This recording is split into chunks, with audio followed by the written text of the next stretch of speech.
बिहार के शिक्षा मंत्री सुनील कुमार जी आज क्षेत्र भ्रमण कर रहे हैं। क्या रिस्पांस मिल रहा है सर? आप जनता के बीच घूम रहे हैं। देखिए, आप सभी को नमस्कार। भोरे की सम्मानित जनता को हम नमस्कार करते हैं। और चुनावी बिगुल बज चुका है।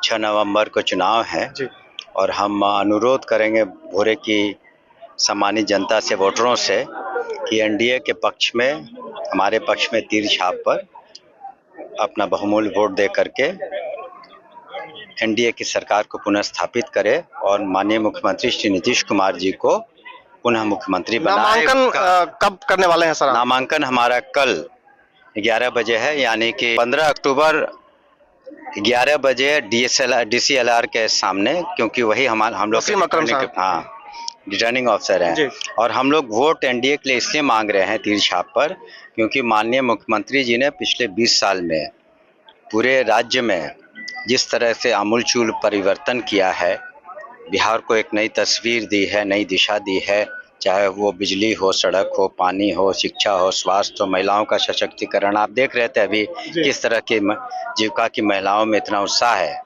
माननीय प्रधानमंत्री जी ने गरीबों के लिए अनाज की व्यवस्था, किसानों के लिए ऋण की, किसानों के खाते में व्यवस्था, आपदा के समय व्यवस्था। और हमने कोशिश की माननीय मुख्यमंत्री जी के आशीर्वाद से कि यहाँ पर सब ग्रिड पावर स्टेशन 140 करोड़ का वो शुरू हो गया है।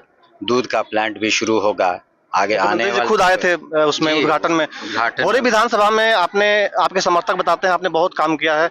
आपका फेवरेट काम कौन सा है? आपका जो उपलब्धि आप मानते हैं भोरे विधानसभा? शिक्षा सबसे ज़रूरी है, लोगों में शिक्षा। इसलिए बीपीएस कॉलेज में जो साइंस की पढ़ाई है, उससे जो समाज में सुधार लाना है, सकारात्मक सुधार, वो शिक्षा के माध्यम से आएगा। इसलिए शिक्षा पर सबसे ज़्यादा जोर है। दूसरा हमारा फेवरेट है, जो दूध का प्लांट बैठेगा उससे 25,000 ग्रामीण परिवारों को रोज़गार में मदद मिलेगी गाय पालन से। और बिजली आवश्यकता है, इसलिए उसी पर हमने पहले ध्यान दिया और आगे चल कर के कुछ यहाँ उद्योग भी लगेंगे।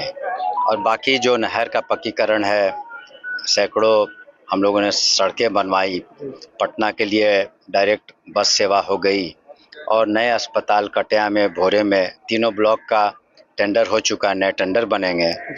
जब स्कूलों का जीर्णोद्धार हो रहा है, हम समझते हैं कि भोरे जो एक समय यहाँ विकास की रोशनी आते आते थोड़ी धूमिल हो जाती थी, यहाँ निश्चित रूप से भोरे का काफ़ी विकास हुआ है और माननीय मुख्यमंत्री जी के कार्यकाल में पुनः इसका और अधिक विकास होगा। बहुत बहुत शुक्रिया। सीटों का बंटवारा हो चुका है, 101 सीट पर जेडीयू और 101 सीट पर बीजेपी।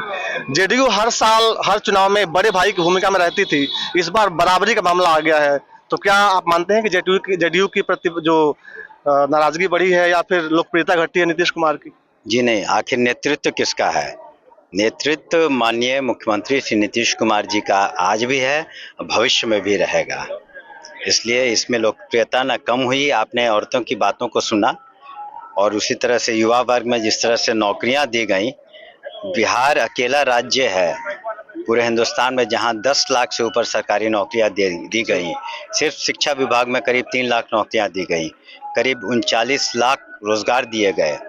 तो युवा वर्ग में भी, महिलाओं में भी, और समाज के हर वर्ग के लिए उन्होंने काम किया है। कानून का राज स्थापित किया है, विधि व्यवस्था और शांति है, और निश्चित रूप से सबसे लोकप्रिय हैं और नेतृत्व भी उन्हीं का रहेगा। इसलिए बड़े और छोटे की बात नहीं है। आप शिक्षा मंत्री हैं, आपने काफी काम किया है, वो दिखता भी है, लेकिन TRE-4 की बहाली को लेकर देरी हुई, बहुत विवाद भी हुआ। विवाद क्या प्रश्न नहीं है, हम लोग बहुत क्लियर हैं।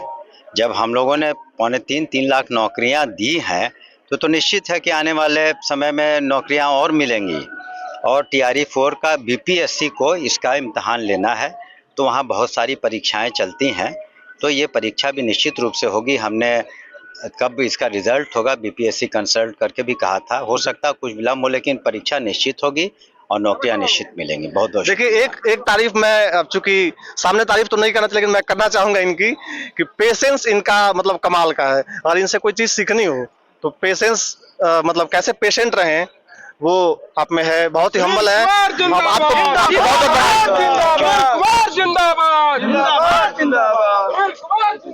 आपको तो ये थे शिक्षा मंत्री सुनील कुमार। भोरे विधानसभा में ये छठिया पंचायत में आज उनका विजिट करना है। आज विजिट कर रहे हैं छठिया पंचायत में। 4-5 जगह का कार्यक्रम है। घूम रहे हैं लोगों के बीच, लोगों से संपर्क कर रहे हैं, जनसंपर्क कर रहे हैं। कल 15 अक्टूबर को उनका नामांकन है। 11 बजे हथुआ में पहली बार विधायक बने थे और उसके बाद से शिक्षा मंत्री बने। इस बार फिर मैदान में है। इस वीडियो में इतना ही। आप देखते रहिए जन आवाज।